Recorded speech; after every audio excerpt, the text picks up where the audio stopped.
anyone here routinely take cold showers? I'm gonna go for one today. Not because they're, supposed to be enjoyable. I heard they suck actually, but, sometimes you just wake up and you decide you deserve pain.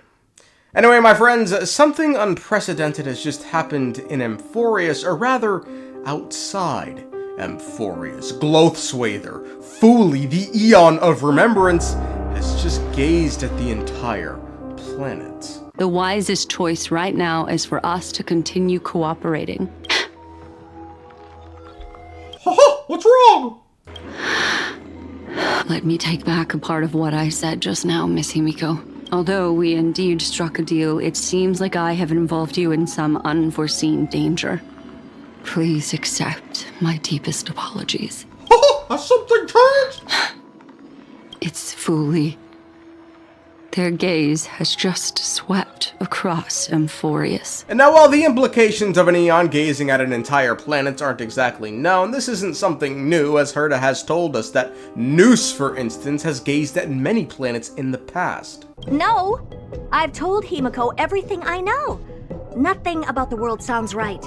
Droidhead has cast their gaze upon numerous worlds in the past. Now, I should admit, it is entirely possible the glance Fuli casted at Amphoreus was simply when Fuli gazed at the Trailblazer, as when this happened in Penacony with Xipe, Sunday had the same exact reaction that Black Swan is having right now, stating Xipe gazed at Penacony as opposed to specifying the Trailblazer. The Penacony in Mikhail's dreams does not belong to Order.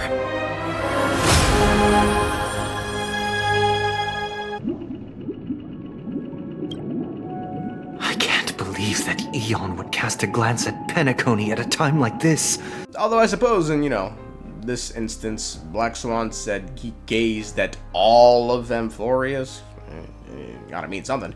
The thing that makes this whole thing difficult to say either or is we have no idea when the scene with Himiko and Black Swan takes place. Well, I'd like to think if it took place in the past, to when Fuli gazed at the Trailblazer, they'd tell us. Ultimately, time works in weird ways in the game right now. We've canonically been on Amphoreus for multiple days, if not weeks, and all the while, Welt and Sunday have seemingly been chilling with Herta in this room. Now, with all that having been said, a couple of things to note about Fuli's gaze in particular. This could be a sign of things to come, bad things to come. Black Swan likened the gaze to a great danger. It prompted her to apologize to Himiko immediately, and for good reason, as the Aeon that records all the universe to prepare for the rebirth of the universe, Fuli is present at every significant moment in the universe, meaning if this gaze is a sign that the Aeon is approaching, then something cosmic and cataclysmic is sure to be happening to Amphoreus in the very near future. It's kind of like, pretend for instance you're a T-Rex lying in bed 66 million years ago. Next to you is your beloved wife, Cheryl, still fast asleep, who was angry at you last night for a reason you've yet to uncover. Maybe it has something to do with the fact that you came home later than usual last night, slightly intoxicated and smelling of freshly trampled stegosauruses and fermented cycads. Either that, or it's because you introduced your 3-year-old son to crack cocaine. While you'll later have to uncover the source of her anger, all that matters right now is she's angry and wants you to notice how aloof she's been recently. As you hop out of bed to go for a walk to clear your mind, you begin to think back to when the marriage began to falter, back to when you stopped pretending your short, stubby little T-Rex arms could reach the emotional distance growing between you and your wife.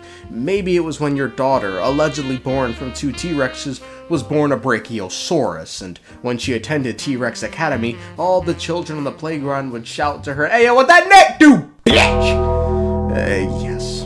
That must have been it, you think to yourself. You head for the door and step out. It's a beautiful day. You decide tomorrow you're going to put the past behind you and reconcile with your wife. Tomorrow you're going to get your infant son off crack cocaine. Tomorrow you're going to schedule an operation to remove your daughter's 3,000% dick-sucking efficiency neck.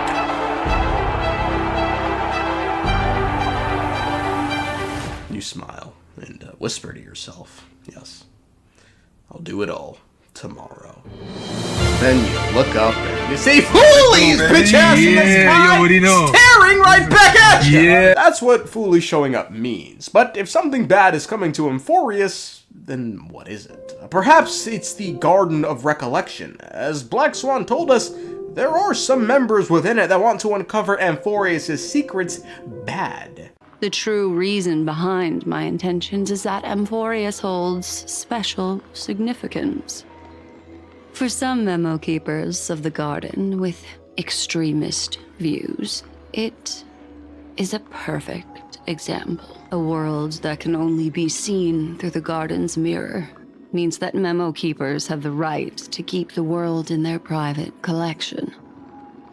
If those pathstriders of remembrance were to uncover the secrets of Amphoreus first, they might unleash their wild ambitions and remodel more worlds into a similar form. I chose to remain quiet before, because I did not want to involve you in the garden's internal conflicts. The people that I'm talking about, they aren't just individuals. They are an organization that has already attached itself to the pinky finger of Fuli. Could they be the ones who hijacked March 7th's memories? I cannot be certain, but at the very least, they are capable of doing so. So who is this mysterious group she could be speaking about? Well, there is one extremist subgroup within the Garden of Recollection that matches her description perfectly. A group that often fights with the rest of the garden, believing they alone are correctly serving Fuli. A group known to steal memories, and as a bonus, if everyone on Amphoreus is going to die, they fit in perfectly because they are the Cremators. Quote, in the Garden of Recollection, where memories of the universe are sought and kept, hides a group of extreme memo keepers who view the marks of existence differently. Instead of treasuring all that has taken place like their colleagues, they believe that there are different qualities and priorities of memories in the world, and that the pure lands created by Fuli should not be taken up by worthless memories. The Cremators believe that they bear the sacred duty of filtering memories for the eons. They steal the stored memories that memo keepers have gathered and rank them in order of importance. The ones that they deem worthy are returned to the collection, whereas the ones arbitrarily deemed unworthy are completely destroyed, never to be found again. The Cremators claim that they are out cleaning the garbage, all in the hopes of relieving some of Fuli's burdens and contributing to the glorious sacred grounds of remembrance. However, the Garden of Recollection scoffed and saw no reason for their actions, for the smallest shard of memory in the universe holds just as great of importance as the grandest feats. No mortal has the right to judge the value of any piece of memory. Now, what's perhaps the most interesting thing about the Cremators is they very well could be the ones who stole March 7th's memories, because in addition to their description quite literally stating they like to steal memories, they've done it before to the people of Holstein, whose memories of languages the Cremators just straight up stole. Now, as for why the Cremators would steal March 7th's memories, it's possible they just don't give a fuck about them. I mean, look, they just, what, is this memory worthwhile or not? No? The fuck out of here, bro! And another thing we know about March 7th's memories, whether Black Swan realizes it or not, is we know for a fact, thanks to Fu Xuan, the Garden of Recollection, whoever is in it, could be the Cremators, are the ones responsible for blocking her previous memories. So, that mysterious girl was really a messenger of the glow swather? Glow swather? You mean Fuli, the remembrance? Are they the eon connected to my past? No, it's too early to draw such a conclusion.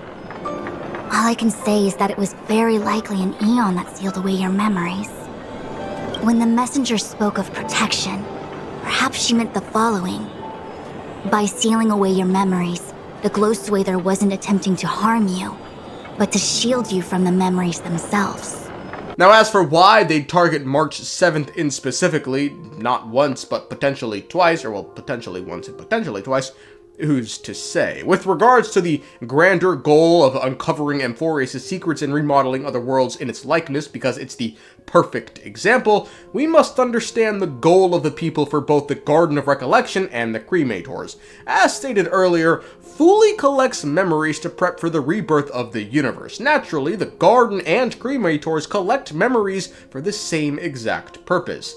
They assist the Aeon. After collecting the memories, they place these memories in Fuli's realm called the Eden of Blessed Insight, and once the universe dies, the next one will be shaped by the memories stored in this Eden. So, if certain memo keepers are in fact obsessed with Amphoreus and want to model other worlds after it, they could very well be talking about modeling all worlds after Amphoreus after the universe dies, is reborn, and is reshaped using the memories in the Eden. But again, how this ties into March 7th getting popsicled, I have no idea, folks!